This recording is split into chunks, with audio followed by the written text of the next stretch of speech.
Authoritarianism is a form of government that is important to understand, but what exactly is authoritarianism? Hey, it's Dan Zimmerman. Welcome back to Illustrate to Educate. In this video, we'll take a simple and informative look at the characteristics of authoritarianism, as well as the pros and cons. Authoritarianism is a form of government characterized by a high concentration of power in the hands of a single authority or a small group of individuals, often without meaningful checks and balances, limited political pluralism, and restricted civil liberties. It stands in contrast to democratic systems which emphasize principles such as popular sovereignty, rule of law, and protection of individual rights. Authoritarian regimes can vary in severity from soft or semi-authoritarian systems that allow some political opposition and limited freedoms to hard or full-blown authoritarian systems with virtually no political opposition or civil liberties. Let's talk about the characteristics of authoritarianism. First is concentration of power. In authoritarian systems, power is typically concentrated in the hands of one leader, a small group, or a single political party. Next is limited political pluralism. Authoritarian governments often suppress or tightly control political opposition, reducing or eliminating competitive elections. Third is restriction on civil liberties. Basic freedoms such as freedom of speech, freedom of press, and the right to assemble are often limited or curtailed. Then there's a weak rule of law. Authoritarian states may not have a strong or independent judiciary, and the rule of law is often undermined for political purposes. Next is state propaganda. Authoritarian regimes may use state-controlled media to disseminate propaganda that supports the government's narrative. Then there's censorship. The state may control or censor the internet and other forms of media to prevent the spread of dissenting views. Then there's suppression of dissent. Critics, activists, and opposition members may face harassment, arrest, or even imprisonment. Lastly, there's limited or controlled elections. In some authoritarian systems, elections exist, but they are not free or fair, serving mainly as a facade for the ruling regime. Now let's look at some examples of authoritarian regimes.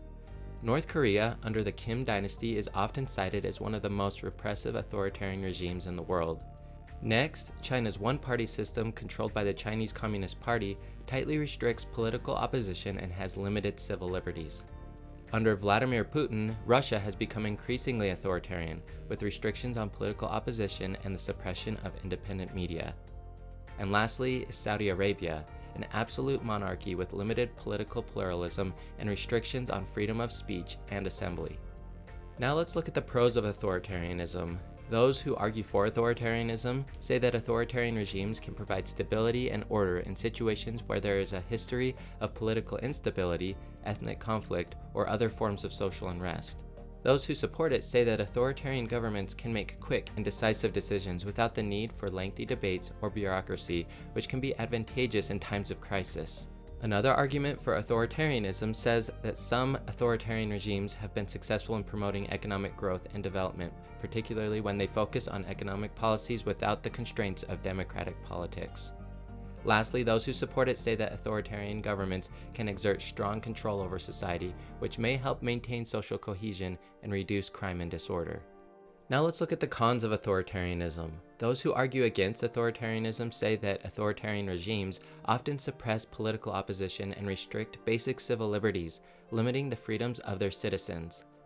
Those against it say that authoritarian governments can engage in human rights abuses, including torture, censorship, and political repression, which can lead to the suffering of citizens. Another argument against authoritarianism says that authoritarian leaders are often not held accountable for their actions, which can lead to corruption, mismanagement, and abuses of power.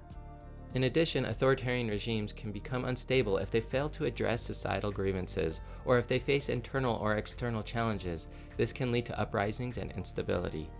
Those against authoritarian systems say it can exacerbate economic and social inequalities due to a lack of political representation and accountability.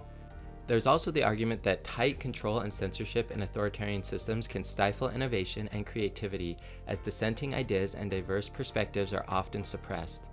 In addition, authoritarian governments may impose strict social and cultural restrictions on their citizens, limiting freedom of expression and cultural diversity. Lastly, authoritarian systems are often characterized by a lack of transparency in government operations and limited avenues for citizens to hold leaders accountable. Did you enjoy this video explaining authoritarianism? Don't forget to like, comment, and subscribe to Illustrate to Educate to support more simple and objective videos on topics that matter.